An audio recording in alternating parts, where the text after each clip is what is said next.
বলেন। আসসালামু আলাইকুম। আইডিয়াল কলেজের সকল ছাত্রছাত্রীকে শুভেচ্ছা, স্বাগতম।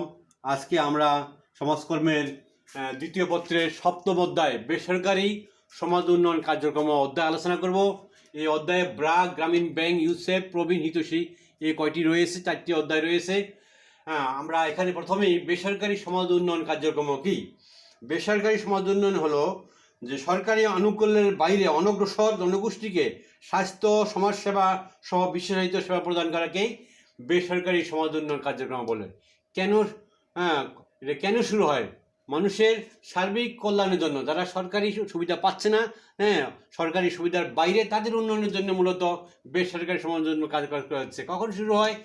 1968 সালে আমেরিকার সান ফ্রান্সিসকো শহরে জাতিসংঘের এক কংগ্রেস অধিবেশনে এই বেসরকারি সমাজ উন্নয়ন কার্যক্রমের গুরুত্ব দেওয়া হয়। এরপর থেকে বিভিন্ন দেশে কার্যক্রম শুরু করে। আচ্ছা, আমরা আজকে আলোচনা করব ব্র্যাক নিয়ে। ব্র্যাক 1971 সালে সেভ বাংলাদেশ নাম দিয়ে স্যার ফজলে হাসান আবেদ, বীর মুক্তিযোদ্ধা, উনি যোদ্ধাহত এবং অসহায়, বঞ্চিত, নিপীড়িত মানুষের কল্যাণে সেভ বাংলাদেশ দিয়ে কার্যক্রম শুরু করে। পরবর্তী সময় BRAC Bangladesh rehabilitation assistance committee দিয়ে কার্যক্রম শুরু হয়। 1976 সালে নাম পরিবর্তন হয় বাংলাদেশ রুরাল অ্যাডভান্সমেন্ট কমিটি, এই নামে কার্যক্রম শুরু হয়। ব্র্যাক বাংলাদেশ সহ বিশ্বের 14টি দেশে তার কার্যক্রম চালিয়ে যাচ্ছে। Afghanistan, Pakistan, Sri Lanka, Uganda, Sudan, Nigeria, Liberia এবং ফিলিপাইন, ইউরোপ, আমেরিকা সহ 14টি দেশে তার কাজকর্ম চালিয়ে যাচ্ছে। শুধু ফিলিপাইনে তার 500টির মতো শিক্ষা প্রতিষ্ঠান রয়েছে। ব্র্যাকের উদ্দেশ্য সকল প্রকার শোষণ, বৈষম্যহীন পৃথিবী গড়ে তোলা, যেখানে প্রত্যেকের সুযোগ থাকবে সুপ্ত প্রতিভা বিকাশে। এই মহৎ উদ্দেশ্য নিয়ে ব্র্যাক মানব কল্যাণে মানুষকে স্বাবলম্বী করার ক্ষেত্রে এক অনন্য ভূমিকা নিয়ে কার্যক্রম শুরু করে। ব্র্যাকের কার্যক্রমগুলো সফল এবং বাস্তবেই বাংলাদেশে অনন্য একটা ভূমিকা রাখছে। ব্র্যাক পল্লী উন্নয়ন ক্ষেত্রে 4টি সমন্বিত পল্লী উন্নয়ন কর্মসূচির মাধ্যমে 7টি অঞ্চলে বিভক্ত করে গ্রাম অঞ্চলের ভূমিহীন এবং বঞ্চিত অসহায় মানুষের কল্যাণে তারা ঋণ এই প্রকল্পের মাধ্যমে তারা কাজ করে যাচ্ছে। শিক্ষা কর্মসূচি তারা সবচেয়ে বেশি সফলতা অর্জন করেছে। প্রায় 50,000-এরও বেশি শিক্ষা প্রতিষ্ঠান, প্রাক প্রাইমারি, তৃণমূল, বঞ্চিত এবং পথকলীদের, হত দরিদ্রদের বাচ্চাদের শিক্ষার ক্ষেত্রে তারা অনন্য ভূমিকা রেখে সারা বিশ্বে সুনাম অর্জন করেছে। স্বাস্থ্য কর্মসূচি তারা খাবার স্যালাইন তৈরি দিয়ে যথেষ্ট সুনাম অর্জন করেছে, দেশের মানুষকে সচেতন করেছে স্বাস্থ্য সম্পর্কে। আর মা ও শিশুর স্বাস্থ্য উন্নয়নে তাদের অনন্য ভূমিকা রাখছে।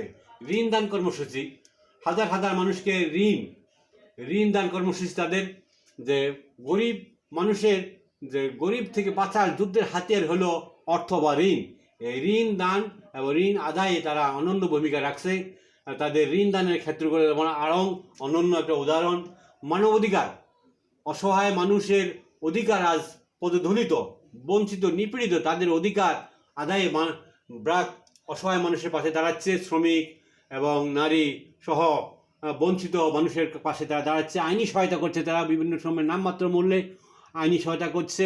সামান্য পয়সা নিয়ে উকিলদের মাধ্যমে তারা মানুষকে সহায়তা করছে।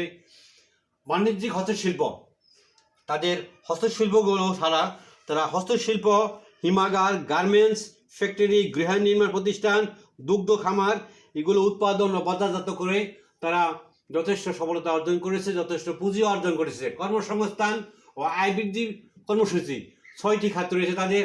হাঁস মুরগি পালন, পোলট্রির মাধ্যমে তারা সারা দেশে তারা অর্থ দিয়ে এবং তাদেরকে সেবা দিয়ে সাহায্য করছে। মৎস্য চাষ, গ্রামে গঞ্জে শহরে যেখানে মানুষ বঞ্চিত তাদেরকে মৎস্য চাষকে উৎসাহিত করছে। রেশম এর ক্ষেত্রে, সামাজিক বনায়নের ক্ষেত্রে, কৃষি ও পশুপালনের ক্ষেত্রে ব্র্যাক মানুষকে নিজের পায়ে দাঁড়াইতে, সুপ্ত প্রতিভা বিকাশ ঘটাতে, স্বাবলম্বী হতে বাংলাদেশে বেসরকারি সংস্থার মধ্যে এক অনন্য নাম আমরা ব্র্যাকের নাম।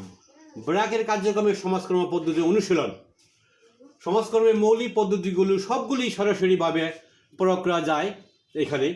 ব্যক্তি সমাজকর্ম পদ্ধতি, ক্ষুদ্র ঋণ গ্রহীতাদেরকে ঋণ প্রদান ও ঋণকে সঠিক কাজে লাগানোর ক্ষেত্রে মোটিভেশনের জন্য এবং তাদের অর্থ সঠিক কাজে লাগানোর জন্য স্বাবলম্বী করার ক্ষেত্রে ব্যক্তি সমাজকর্ম পদ্ধতি কাজ করছে। ক্ষুদ্র ঋণ দল সমাজকর্ম, ক্ষুদ্র দল গঠন ও সংগঠিত করার ক্ষেত্রে দল সমাজকর্ম। সমষ্টি সমাজকর্ম পদ্ধতি সমষ্টির চাহিদা নিরূপণ, সচেতন ও কৌশল শিক্ষার ক্ষেত্রে দল সমাজকর্ম। এছাড়া সমাজকর্ম সহায়ক পদ্ধতিগুলো এখানে যথেষ্ট কাজ করে যাচ্ছে। প্রশ্ন আসতে পারে এখান থেকে, ব্র্যাক কি, ব্র্যাকের আদর্শ কী, গ্রাম উন্নয়নে ব্র্যাকের অবদান, তৃণমূল বিপ্লবে ব্র্যাকের অবদান, শিক্ষা ও স্বাস্থ্য ক্ষেত্রে ব্র্যাকের অবদান। এই জন্য বলছি ব্র্যাক বাংলাদেশে একটা সুপরিচিত নাম। শহরে, বন্দরে, গ্রামে, বিশেষ অসহায় মানুষের এক সাহায্যের ছাতা বলবো আমরা এরকম ব্র্যাককে। এজন্য আমরা বারবার পড়ব এই অধ্যায়টি। দেশের সর্বত্রই সুনাম কুড়িয়েছে ব্র্যাক। ব্র্যাক যদিও দেশি সংস্থা, আন্তর্জাতিকভাবে সুনাম অর্জন করেছে। এটা বারবার পড়লে সবাই উপকৃত হব। আসসালামু আলাইকুম।